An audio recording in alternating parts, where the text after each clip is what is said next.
माझ्या यूट्यूब फॅमिलीतील सर्व सदस्यांना दसऱ्याच्या हार्दिक शुभेच्छा. आपल्या हिंदू धर्मामध्ये दसरा या सणाला अनन्यसाधारण महत्त्व आहे. कारण की जे 3.5 मुहूर्त आपण मानतो त्या 3.5 मुहूर्तापैकी हा एक मुहूर्त आहे आणि तो आपण यथायच्छ साजरा करतो.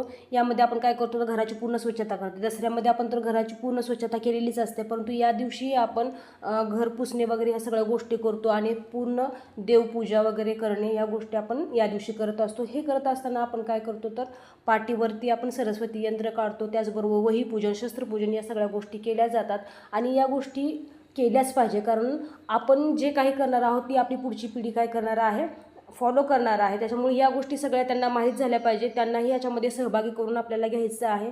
आणि या गोष्टी करण्यासाठी आपल्याला काही वेगळं करावं लागत नाही.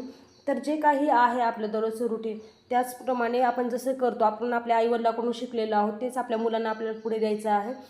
त्यासाठी त्यांना सहभागी करून घेणं महत्त्वाचं आहे. धावपळीच्या या जगामध्ये किंवा धावपळीच्या या आपल्या सगळ्या शेड्यूलमधून आपल्याला वेळ काढायचा आहे आणि आपले सण समारंभ आपल्या मुलापर्यंत आपल्याला पोहोचवायचे आहे. त्यांनाही सहभागी करून घ्यायचं आहे, तरच त्यांना ह्या गोष्टी सगळ्या माहीत होणार आहेत. या दिवशी आपट्याच्या पानाला अनन्यसाधारण महत्त्व असतं. का महत्त्व असतं हे आपल्या मुलांना समजावून सांगायचं आहे. ह्या गोष्टी आपण केल्या तरच त्या पुढच्या पिढीपर्यंत पोहोचणार आहे आणि आपली जी संस्कृती आहे, जो आपला धर्म आहे तो टिकून राहणार आहे आणि यासाठी आपण प्रयत्नरत राहायचं आहे. आणि जे काही आपल्या आईवडिलांनी आपल्याला शिकवलं आहे तेच आपल्याला आपल्या मुलांना द्यायचं आहे. आणि हे करत असताना सगळं आपल्या आनंदाने आणि व्यवस्थित मुलांना समजून सांगून हे का केलं जातं, कशासाठी केलं जातं हे समजावून सांगितलं पाहिजे.